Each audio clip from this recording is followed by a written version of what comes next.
become an American icon.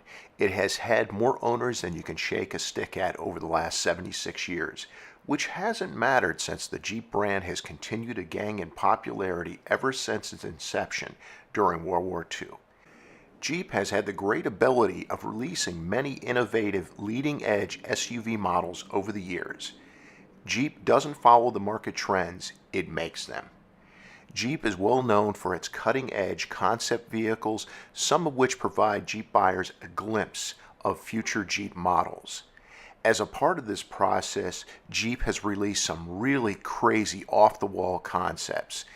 Here are 5 of the craziest Jeep concept vehicles ever created. 1960 Jeep Wide-Trac. Jeep, which was owned by Kaiser during this time period, was interested in expanding the Jeep lineup for the 1960s. Kaiser contracted with Crown Coach to develop the 1960 Jeep Wide-Trac concept. The end result was what looked like the mixture of a moon vehicle, an amphibious land boat, and a rugged off-road vehicle. For a four-wheel drive vehicle, the Wide-Trac was low and wide and had 3 variants: a pickup truck, a camper version based on the pickup, and a passenger van. The Wide-Trac was a more modern version of the cab-forward design which Jeep had introduced with its FC, which was short for forward control, which was first introduced for the 1956 model year. The Wide-Trac concept was more than likely an exploration into the possibility of an FC replacement. However, that was never meant to be. The FC's last year of production was 1965. After that, a cab-forward Jeep never returned. Funny thing is, if the Wide-Trac had ever made it to production, it probably would have sold well. 1969 Jeep Bolide XJ002. With the following Jeep models, CJ, Wagoneer, Commando, and Gladiator, seeing such a nice, steady increase in sales by the late 1960s, Kaiser had thoughts of expanding the Jeep lineup to include car offerings. This plan had good intentions, but it was much harder in practice than in theory to pull off such a feat. The problem was how to build a car that car buyers would want to buy, yet would live up to the rugged reputation of the Jeep name. The solution, Kaiser thought, was to task the Bolide Motor Car Company to produce the four-wheel drive 1969 Jeep Bolide XJ002 concept car, a fiberglass body 2-seater sports car built on the Jeep Commando platform. It was a sleek sports car with a generous body lift and 4 wide all-terrain tires. It looked like an Opel GT on steroids with the side doors missing.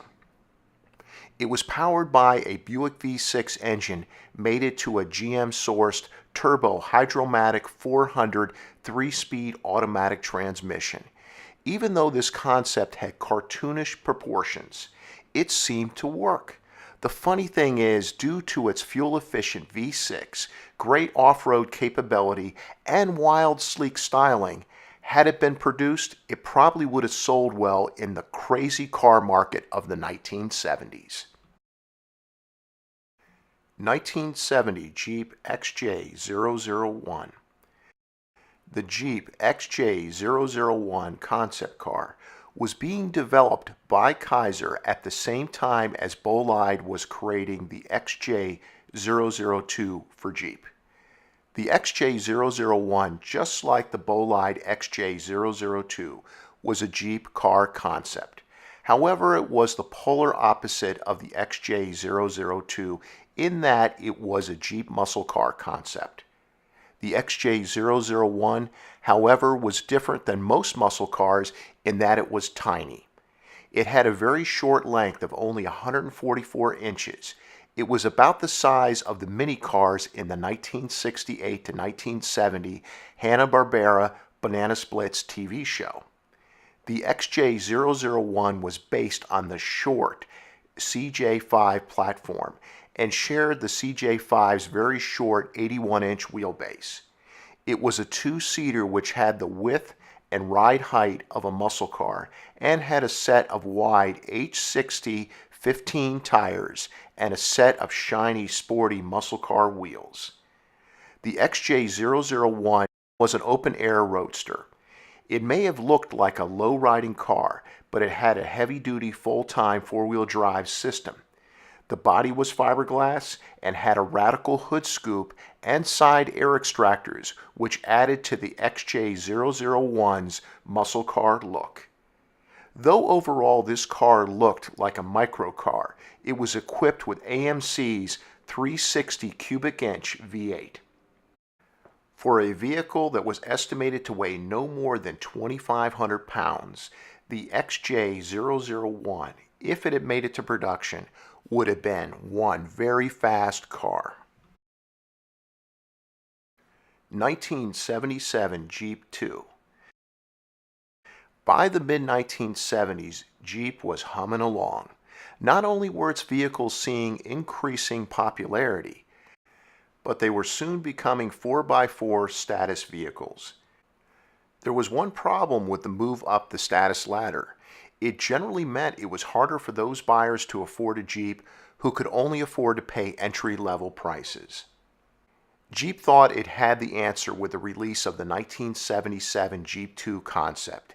It was a budget Jeep that was smaller than the CJ5, that if it had been put into production, would have had a price tag lower than a base CJ5. It was 2 feet shorter in length and 8 inches shorter in height than a CJ5. It was smaller than even the pint-sized Suzuki Samurai. The Jeep 2 had all the same boxy styling cues, a fold-down windshield, a rag top, and seating for 4 that the CJ5 had. It also was equipped with a four-wheel drive system and all-terrain tires. For the gasoline-frugal 1970s, when small economy cars were skyrocketing in sales, the Jeep 2 seemed like a great idea. However, AMC ditched the idea. By 1980, the decreasing sales of the CJ5 versus the increasing sales of the larger, more expensive CJ7 may have convinced AMC the Jeep 2 wasn't such a good idea. 2004 Jeep Treo. There were some off-the-wall concept vehicles during the years when Daimler owned Jeep. Yes, that's correct. The merger of equals wasn't a merger. It was a Daimler buyout of the Chrysler Corporation, which included the buyout of its Jeep division in 1998. However, none were more radical or bizarre than the 2004 Jeep Treo. It looked like designers were trying to merge a smart car with a Plymouth Prowler. Its front-end design looked like one of the minions from Disney's Despicable Me movie series. The interior was like a cab-forward version of the smart car, with seating for just 3 people, 2 seats in the front and 1 in the back. The Treo had a wide stance, good ground clearance, and even all-terrain tires, but its proportions were just too crazy for a production car. Not to mention the crazy horizontal aircraft wings protruding from the upper rear quarter panels, which housed the rear taillights. Looked absolutely ridiculous. Overall, the Treo's looks made the homely styling of the Nissan Cube and Pontiac Aztek look wonderful in comparison. Fortunately, the Treo was never produced, and Daimler no longer owns Jeep.